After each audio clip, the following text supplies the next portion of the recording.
to. Oh, ganyan.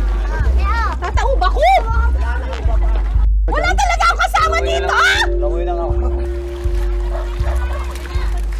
Timbulan ang tawag sa bangkang gagamitin ko.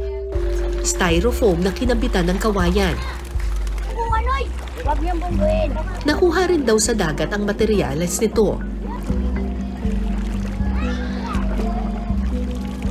Dahil may mga napapadpad din na mga basura doon sa silong ng kanilang mga tahanan, medyo makikitid yung daanan doon. Kailangan mo ng mas makitid na uri ng bangka. So, gumawa sila ng makeshift na parang kayak or bangka sa mga basurang styro. At ito yung sinasakyan ko ngayon. Medyo challenge lang kasi pwede kang tumaob, wala kasi siyang katig. Tapos talagang kailangan daw nakababa yung paa mo, nakalublog doon sa tubig para ito yung magsisilbing balancer.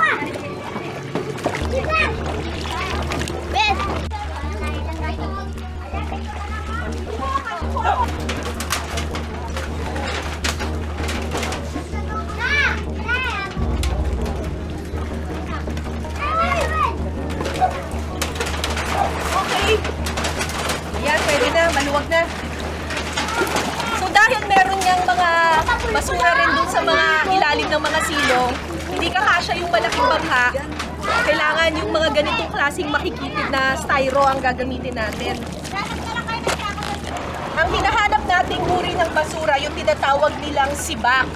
Yung sibak, plastic yon na medyo mas matigas kumpara sa yung karaniwang plastic na katulad ng mga ganito. Yan, yung mga ganyan.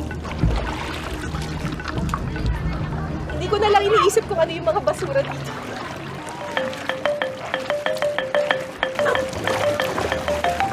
Sipak! Sipak!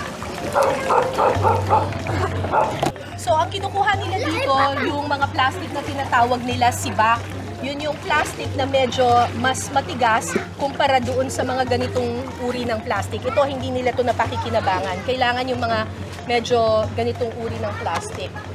Ang sabi nila sa akin, ang 1 kilo daw ng ganitong uri ng plastic, pumapatak ng mga 8 pesos per kilo. At dahil medyo magaan lang ito, minsan kailangan nilang makakuha ng isang buong sako ng puro ganito para lang makakita sila o kumita sila ng 8 pesos.